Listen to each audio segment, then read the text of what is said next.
India Legal presents Courts Roundup.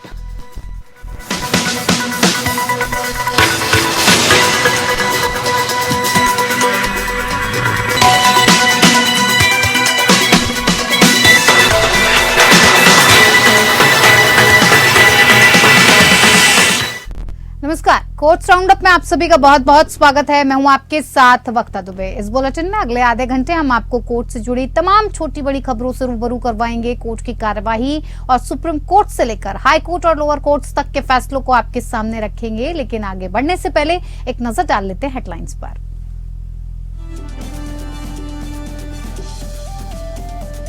News click के प्रबीर पुरकायस्थ और अमित चक्रवर्ती नहीं मिली राहत। पटियाला हाउस कोर्ट ने दोनों को 2 नवंबर तक पुलिस हिरासत में भेजा।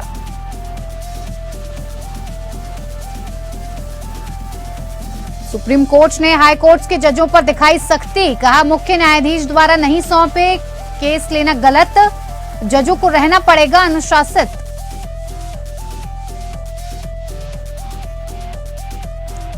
जबरदस्ती कैरी बैग के पैसे लेने पर आइकिया पर उपभोक्ता कोर्ट ने लगाया जुर्माना। मानसिक पीड़ा के लिए 1000 रुपए देने को कहा। कंपनी के लोगो वाले बैग पर चार्ज करना गलत।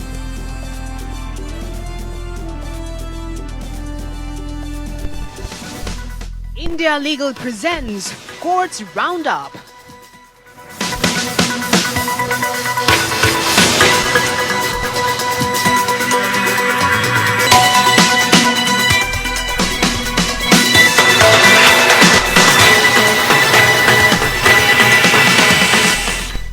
सुप्रीम कोर्ट ने हाई कोर्ट्स पर सख्ती दिखाई है। सुप्रीम कोर्ट ने कहा है कि न्यायाधीशों को उन मामलों को लेने से बचना चाहिए जो विशेष रूप से न्यायालय के मुख्य न्यायाधीश द्वारा उन्हें नहीं सौंपे गए हैं। अगर ऐसा नहीं हुआ तो मुख्य न्यायाधीश द्वारा अधिसूचित रोस्टर का कोई मतलब नहीं होगा। शीर्ष अदालत ने कहा कि मुख्य न्यायाधीश द्वारा नहीं सौंपे गए मामलों को उठाना घोर अनिश्चितता का कार्य है। जस्टिस अभय एस ओक और जस्टिस पंकज मित्तल की पीठ ने कहा कि न्यायाधीशों को अनुशासन का पालन करना होगा और किसी भी मामले को तब तक नहीं लेना चाहिए जब तक कि ये मुख्य न्यायाधीश द्वारा विशेष रूप से सौंपा ना जाए। एक न्यायाधीश किसी मामले की सुनवाई कर सकता है बशर्ते या तो उस श्रेणी के मामले उसे अधिसूचित रोस्टर के अनुसार सौंपे गए हों या विशेष मामला मुख्य न्यायाधीश द्वारा विशेष रूप से सौंपा गया हो। मुख्य न्यायाधीश द्वारा विशेष रूप से नहीं सौंपे गए मामले को उठाना घोर अनुचितता का कार्य है। सुप्रीम कोर्ट ने ये तीखी टिप्पणियां राजस्थान हाईकोर्ट द्वारा एक सिविल रिट याचिका में पारित एक आदेश के संबंध में की जिसमें कुछ एफआईआर को एक साथ जोड़ने की प्रार्थना की गई थी। हाईकोर्ट ने ये निर्देश देकर अंतरिम राहत दी थी कि संबंधित आरोपी व्यक्तियों के खिलाफ कोई दंडात्मक कार्रवाई नहीं की जाएगी। शीर्ष अदालत ने कहा कि न्यायाधीश को एफआईआर को क्लब करने के लिए ऐसी नागरिकता याचिका पर विचार नहीं करना चाहिए जब ऐसे मामलों का क्षेत्राधिकार आपराधिक पक्ष पर है। शीर्ष अदालत ने कहा कि हालांकि एक सिविल रिट याचिका दायर की गई थी लेकिन विद्वान न्यायाधीश को इसे एक आपराधिक रिट याचिका में परिवर्तित कर देना चाहिए था जिसे केवल आपराधिक रिट याचिकाएं लेने वाले रोस्टर जज के समक्ष ही रखा जा सकता था।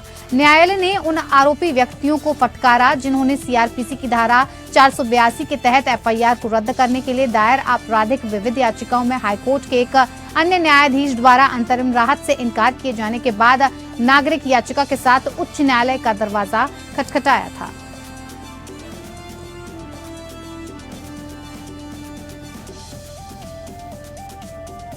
इधर सुप्रीम कोर्ट ने 1 दशक से लंबित अरुणाचल सरकार द्वारा सरकारी निविदाएं देने के संबंध में आरोपों को उठाने वाली स्पेशल लीव पिटीशन पर सुनवाई फिर से शुरू कर दी है। कोर्ट ने नियंत्रक और महालेखा परीक्षक या कैग को कुछ मसलों पर बेंच को सूचित करने का निर्देश दिया। ये मसले हैं, नंबर 1, क्या राज्य के कार्यकारी प्रमुख के बहुत करीब रिश्तेदारों को सरकारी ठेके दिए जा सकते हैं? नंबर 2, अगर इस प्रश्न का उत्तर हाँ में दिया जाता है तो ऐसे व्यक्तियों को अनुबंध देने में मानदंड क्या होंगे? ये आदेश पिछले आदेश के अनुसरण में पारित किया गया जिसमें न्यायालय ने मामले में सीएजी को पक्षकार के रूप में शामिल किए बिना उससे सहायता लेने का इरादा व्यक्त किया। वर्तमान एसएलपी उन आरोपों से उपजा है कि अरुणाचल प्रदेश की राज्य सरकार द्वारा बिना कोई निविदा जारी किए ठेके दिए गए। इसे स्वैच्छिक अरुणाचल सेना नामक गैर सरकारी संगठन द्वारा दायर किया गया और इसका प्रतिनिधित्व अधिवक्ता प्रशांत भूषण ने किया। याचिकाकर्ता संगठन ने 2007 में दायर जनहित याचिका खारिज करने के गुवाहाटी हाई कोर्ट के फैसले को चुनौती देते हुए 2010 में सुप्रीम कोर्ट में याचिका दायर की थी और इस मामले की सुनवाई जस्टिस अनिरुद्ध बोस और जस्टिस बेला एम त्रिवेदी की बेंच कर रही है। सीएजी की ओर से एएसजी नटराज पेश हुए। सुनवाई के दौरान वर्तमान मुख्यमंत्री की ओर से पेश सीनियर एडवोकेट राजीव दत्ता विकास सिंह ने कहा कि खंडपीठ द्वारा पूछे गए प्रश्न प्रकृति में काल्पनिक हैं, फिर भी न्यायालय 2 बिंदुओं पर सीएजी के विचारों को प्राप्त करेगी।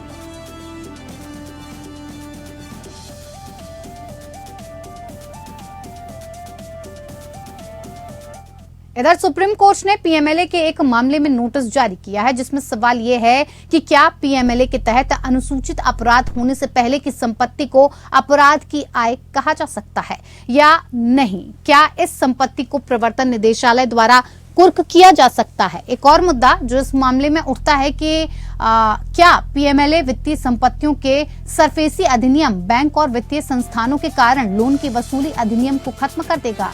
जस्टिस अभय एस ओका और जस्टिस पंकज मित्तल की खंडपीठ ने सरकार के वित्त मंत्रालय द्वारा दायर विशेष अनुमति याचिका पर नोटिस जारी किया, जिसमें पटना हाईकोर्ट के फैसले को चुनौती दी गई। हाईकोर्ट ने ईडी द्वारा एचडीएफसी बैंक के पास गिरवी रखी गई कुछ संपत्तियों की अस्थायी कुर्की रद्द कर दी। वर्तमान मामले में एचडीएफसी बैंक लिमिटेड और प्रवर्तन निदेशालय के बीच 3 अचल संपत्तियों को लेकर कानूनी विवाद उत्पन्न हो गया, जिन्हें प्रतिवादी द्वारा ओवरड्राफ्ट लोन सुविधा सुरक्षित करने के लिए गिरवी रखा गया था और इस मामले में मनी लॉन्ड्रिंग के आरोप लगाकर और उसके बाद ईडी द्वारा इन संपत्तियों को जब्त किया गया। एचडीएफसी बैंक ने कुर्की का विरोध करते हुए 17 नवंबर 2017 को एक लिखित आपत्ति दर्ज कराई और इसके बाद पटना हाईकोर्ट के समक्ष रिट याचिका दायर की गई। न्यायालय ने इस बात पर जोर दिया कि अनुसूचित अपराध होने से पहले खरीदी गई संपत्ति परिभाषा के पहले अंग के दायरे में नहीं आती है। हाईकोर्ट ने एक ओर सरफेसी अधिनियम और दिवालियापन अधिनियम और दूसरी ओर पीएमएलए के बीच भी अंतर किया। इसीलिए हाईकोर्ट ने कुर्की रद्द कर दी और रिट याचिका को अनुमति दे दी। फिर याचिकाकर्ता ने सुप्रीम कोर्ट का दरवाजा खटखटाया।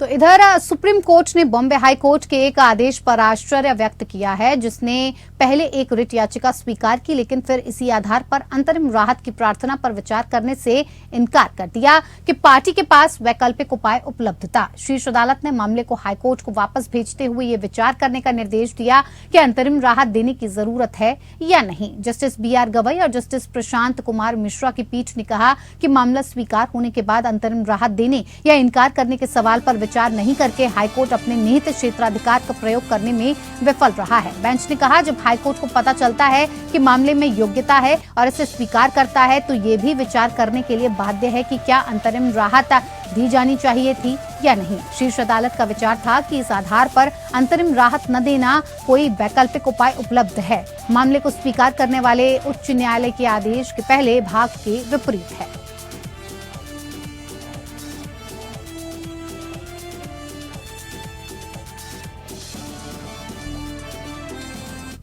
इधर दिल्ली उच्च न्यायालय ने हाल ही में माना कि सरोगेसी कानून में दाता के एग डोनेशन के उपयोग पर रोक लगाने वाले सरोगेसी कानून में किए गए बदलाव गलत हैं और इसी संदर्भ में इंडिया लीगल के वेब रिपोर्टर आपको बताएंगे कि सरोगेसी कानून में क्या प्रतिबंधित है। रिपोर्ट देखिए।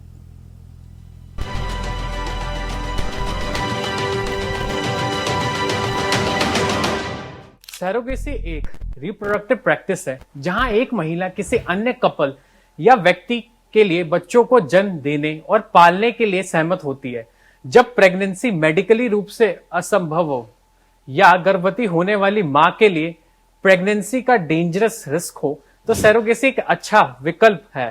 सरोगेसी एक रिप्रोडक्टिव प्रैक्टिस है जहां एक महिला किसी अन्य कपल या व्यक्तियों के लिए बच्चों को जन्म देने और पालने के लिए सहमत होती है। जब प्रेगनेंसी मेडिकली रूप से असंभव हो या जब गर्भवती होने वाली मां के लिए प्रेगनेंसी का डेंजरस रिस्क हो तो सरोगेसी एक अच्छा विकल्प है। सरोगेसी के संबंध में 2 प्रमुख प्रावधान हैं, वो हैं surrogacy regulation act and the assisted reproductive technology regulation act.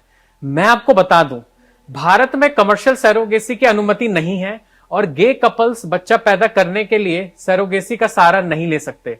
हाल ही में दिल्ली हाई कोर्ट ने कहा the notification of the union ministry of health and family welfare जो सैरोगेसी कराने के कपल के लिए डोनर गैमेट्स के उपयोग पर रोक लगाती है वो प्रामा फेसाई वायलेट करती है basic rights of a married infertile couple to parenthood. For more such legal updates follow India legal.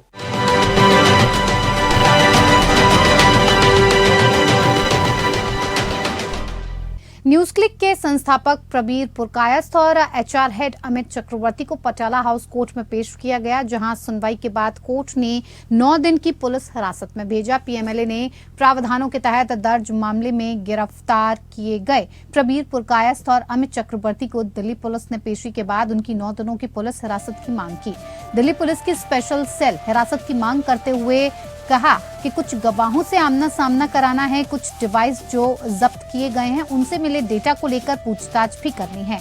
आरोपी प्रबीर पुरकायस्थ के वकील ने स्पेशल सेल की कस्टडी की मांग का विरोध करते हुए कहा कि जेल जाकर पूछताछ की जा सकती है, यदि कोई साक्ष्य हैं तो उसके बारे में जेल जाकर भी एजेंसी पूछताछ कर सकती है। अगर इतने इंपॉर्टेंट डॉक्यूमेंट्स मिले थे तो इन्हें जेल जाकर पूछताछ करनी चाहिए थी। जांच एजेंसी ने ऐसा नहीं किया। पुरकायस्थ के वकील ने कहा कि इन्होंने मेरा डेटा रिट्रीव कर लिया है और इनके पास मेरे पूरे डॉक्यूमेंट्स हैं। एजेंसी जिस डेटा की बात कर रही है वो किस तारीख का है ये बताएं।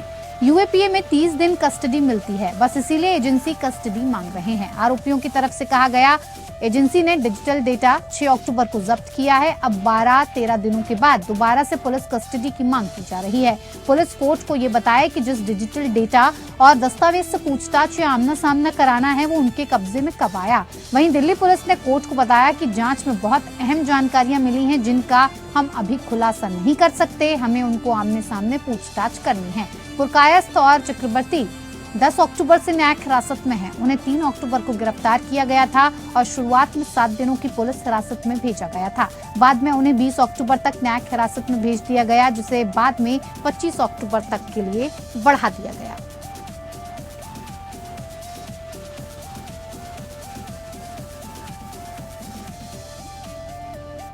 इधर मनी लॉन्ड्रिंग के मामले में दिल्ली सरकार के पूर्व मंत्री सत्येंद्र जैन समेत अन्य के खिलाफ आरोप तय करने के मामले में सुनवाई हुई। सत्येंद्र जैन समेत अन्य के खिलाफ दर्ज मामले में ईडी की तरफ से कहा गया कि चार्जशीट से जुड़े दस्तावेज और अन्य दस्तावेजों की लिस्ट सत्येंद्र जैन के वकील को दे दी गई है। अब उनकी इस अर्जी का कोई औचित्य नहीं है। ईडी ने अपनी दलील में कोर्ट को ये बताया कि मामले की जांच में बहुत से आय से अधिक संपत्ति का पता चला है और इस स्टेज पर उनका खुलासा नहीं किया जा सकता। ईडी ने कोर्ट को बताया कि छापेमारी के समय पहुंचने और निकलने के दौरान क्या क्या चीज जब्त की गई वो सब रिकॉर्ड पर है। वहीं जैन के वकील ने कहा कि सत्येंद्र जैन के वकील ने ये भी कहा कि ईडी द्वारा जो लिस्ट दी गई है वो पूरी नहीं है।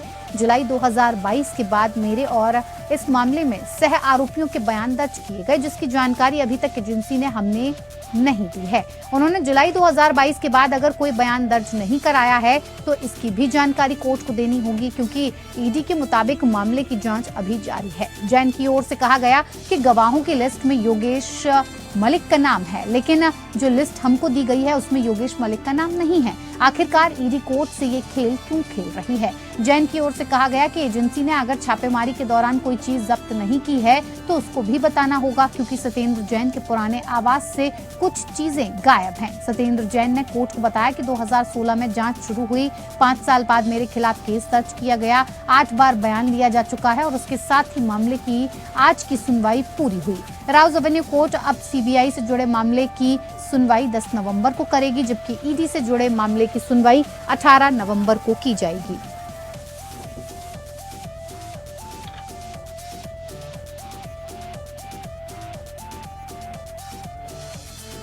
इधर बेंगलुरु की उपभोक्ता अदालत ने आइकिया इंडिया प्राइवेट लिमिटेड को निर्देश दिया कि वो अपने ग्राहकों को कैरी बैग देने के लिए ली गई 20 रुपए की राशि ब्याज सहित वापस करें और शिकायतकर्ता को हुए उत्पीड़न और मानसिक पीड़ा के लिए 1000 रुपए का मुआवजा भी दे। मामला बेंगलुरु का है, जहां बीते साल 6 अक्टूबर 2022 को एक स्थानीय महिला Sangeeta Bohra Swedish company IKEA के स्टोर पर शॉपिंग करने के लिए पहुंची थी। महिला ने वहां अपनी मनचाही चीजों को खरीदा और इसके लिए 2428 रुपए का बिल पेमेंट किया।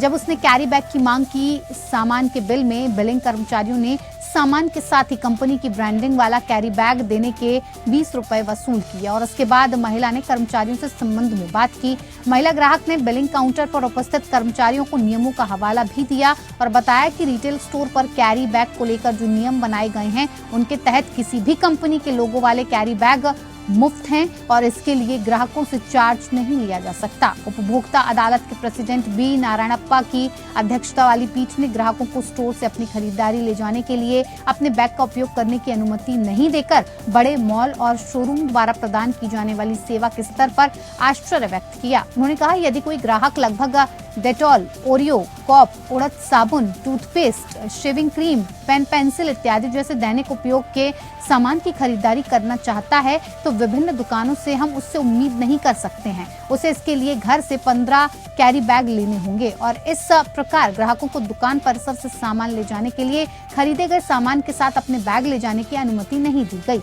हम बड़े मॉल शोरूम द्वारा प्रदान की जाने वाली सेवा को देखकर हैरान हैं, इसीलिए विचार में लिया गया कि ओपी ने सेवा में कमी और अनुचित व्यवहार किया है और शिकायतकर्ता को मुआवजा दिया जाना बाध्य है। शिकायतकर्ता ने कंपनी की ओर से सेवा में कमी का आरोप लगाते हुए आयोग से संपर्क किया और कैरी बैग खरीदने की तारीख से और 10,000 रुपए कानूनी नोटिस लागत और 40 रुपए मुकदमेबाजी खर्च के लिए 18% प्रतिवर्ष की दर से ब्याज के साथ 30 रुपए की राशि का भुगतान करने का निर्देश देने की प्रार्थना की।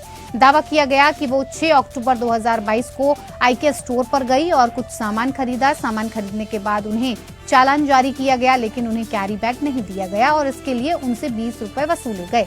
ये देखते हुए कि संबंधित पक्ष अपेक्षित स्तर की सेवा प्रदान करने में विफल रहा और अनुचित व्यापार प्रथाओं में लगा हुआ है, ये पाया गया कि शिकायतकर्ता मुआवजे का हकदार है।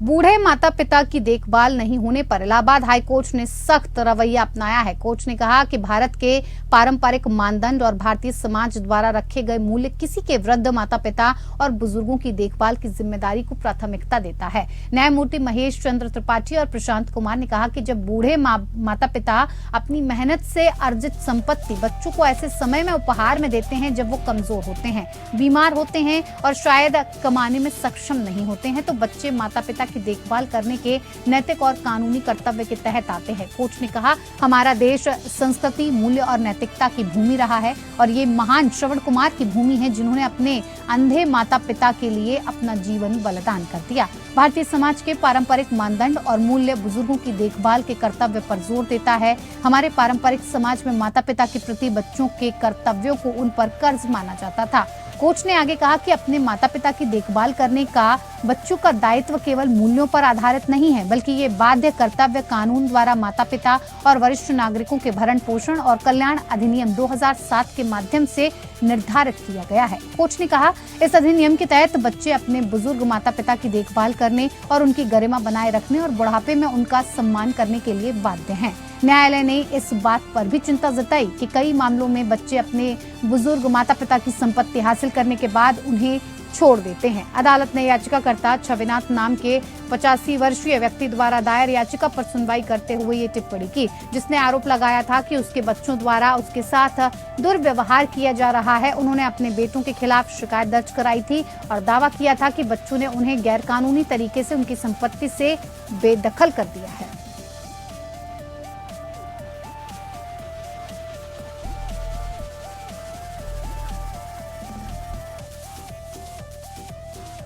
चलिए, कोर्ट्स राउंडअप में मेरे साथ इतना ही। नमस्कार। India Legal presents Courts Roundup.